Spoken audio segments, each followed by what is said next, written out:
It was a very slight sound, like cloth scraping against cloth, wafting faintly from the outer room. Marcus woke instantly, his heart pounding a frantic drumbeat. It was loud, startlingly so louder than the wind and rain outside, like a drum being pounded by a strong man's fists. He was afraid it would burst through his chest. He held his breath, every muscle in his body tense, his ears straining to catch the slightest movement from the outer room. Ssss-laaah, ssss-laaah. The sound persisted, slow and dragged out, with a grating sense of delay. He suddenly recalled the shrouded human shape in the center of the outer room. A terrifying, absurd, yet crystal clear thought flashed like lightning through his mind. Was what was covered underneath a corpse? Old Walter's mention of some belongings still in here. Sean's evasive eyes. Oh my God! They had been put up in a tomb.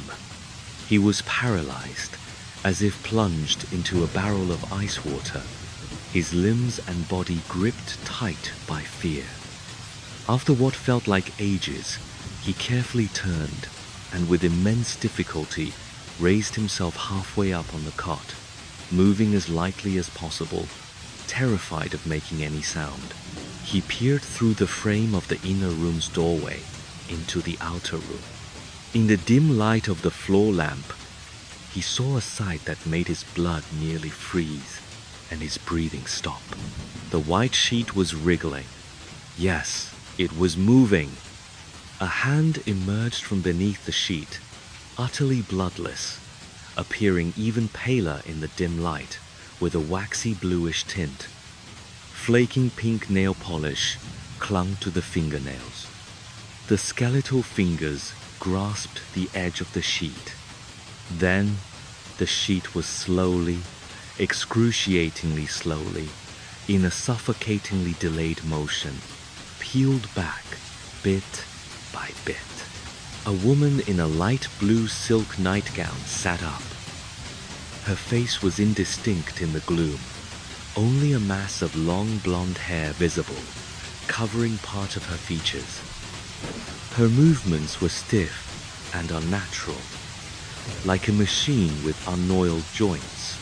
Every motion was accompanied by a slight, disturbing click or friction sound. She slowly lifted her head and looked toward the inner room. Terrified, Marcus instantly dropped back down, his heart hammering in his throat.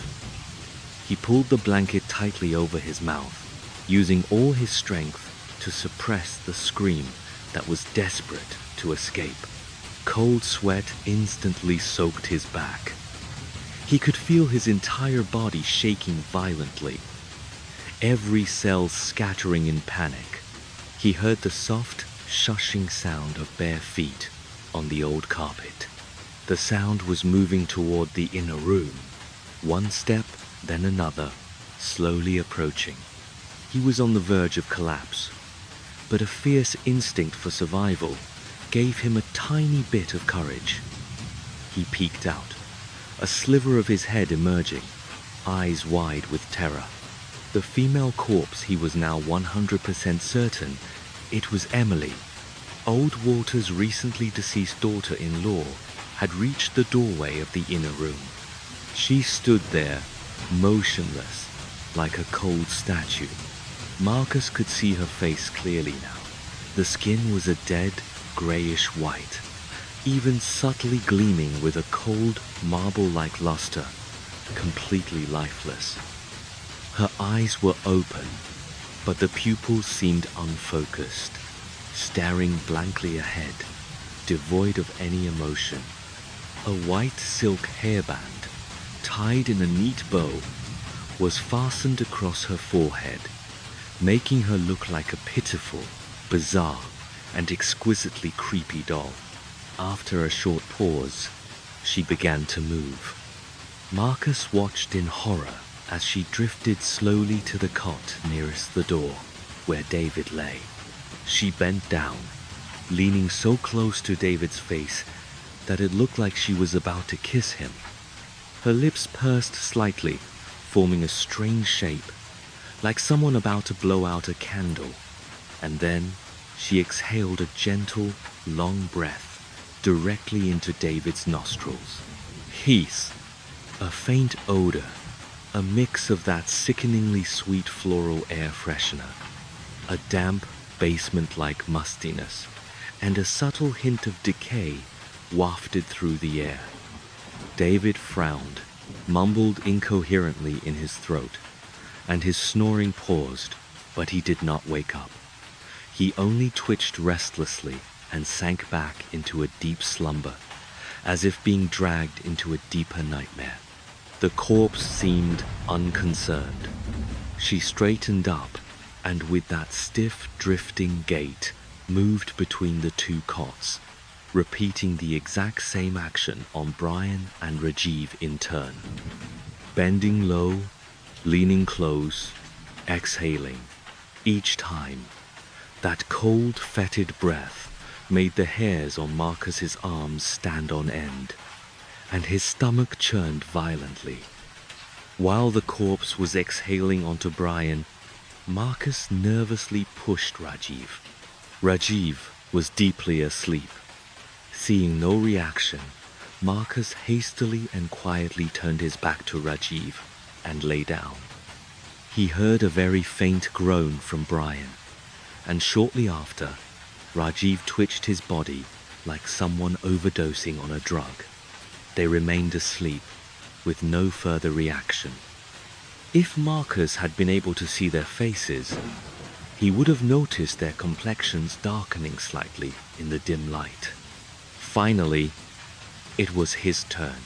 Marcus was terrified out of his wits. He curled up tightly, using the thick, musty woolen blanket to cover his head completely, even stopping his breathing. He could still sense that sweet, decaying odor growing closer, stronger. His muscles tensed, his body trembled violently, his teeth chattering uncontrollably as he waited for the dreadful moment. The cold figure stopped by his bed.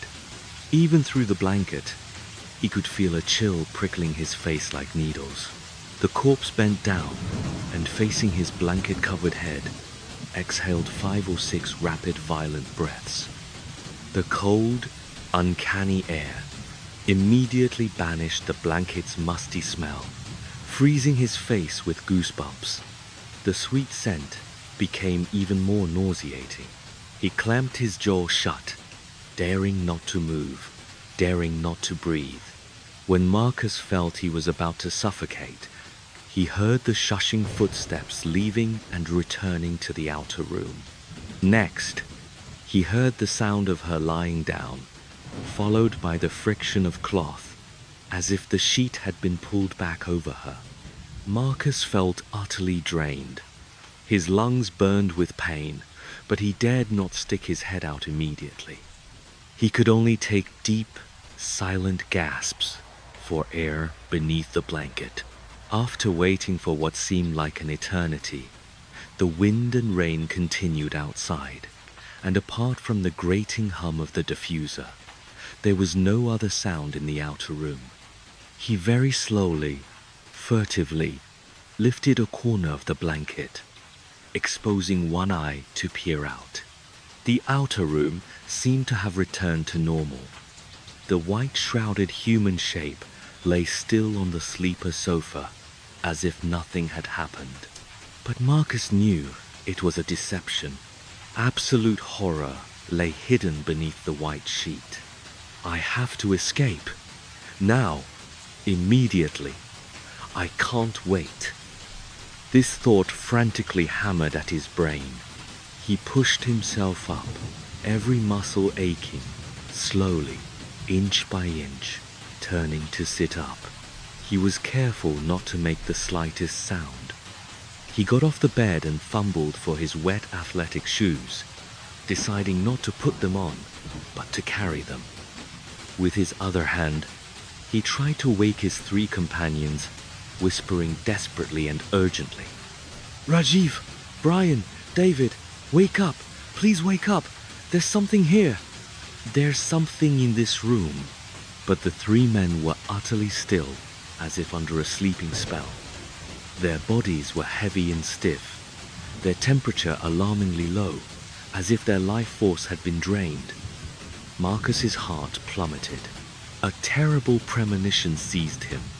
They might never wake up. Despair and terror welled up. He couldn't wait any longer. His eyes remained fixed on the shape on the sofa bed, his heart pounding fit to burst as he tiptoed like a cat toward the outer door. The door was right there. His cold, trembling hand finally touched the cold metal doorknob. Ssss-laaah. The horrifying sound of cloth scraping against itself returned, and this time it was faster. Marcus's heart shattered with fright. His entire body was instantly frozen, his blood turning to ice. He violently pulled his hand back, stumbled backward, scrambled into the inner room, and quickly climbed onto the cot, pulling the blanket over his head again. This time, he sensed the corpse's movements were quicker, more urgent, perhaps even tinged with the anger of being disturbed. Shortly after he pulled the blanket over him, she arrived by his bedside. He didn't see her, but he could clearly feel her leaning over. This time, instead of blowing 3 times, she blew 5 or 6 times continuously, rapidly, and with ferocious force at his blanketed head. The breath was icy and even more corrupted, penetrating the blanket and nearly freezing his face. The sweet fragrance became even more nauseating. Then, the footsteps sounded again, and the corpse returned to the outer room. But this time, the sound of her lying down seemed to hold a trace of reluctance. The humming in the outer room grew more grating, and the wind and rain outside howled even more fiercely. Marcus's chest was a frantic drum. He understood now. Any attempt to leave would instantly alert her. He was a trapped animal, watching helplessly as fear and despair drowned him step by step. He silently wept hopeless tears beneath the blanket, his body soaked in cold sweat. Time stretched out, second by second, each second an agony. He didn't know how much time had passed, perhaps half an hour, perhaps an hour. The outer room was completely silent, as if even the aromatherapy machine had stopped working. His instinct for survival overcame his paralyzing fear. He mustered his courage again, this time without calling for his companions or reaching for his shoes. Barefoot, he slid out of bed like a cat, tiptoeing, each step timed to the beat of his heart as he slid to the outer door, his eyes fixed on the outline covered in white cloth. His hand trembled as he grasped the doorknob again. A gentle twist, thank God. The door wasn't locked.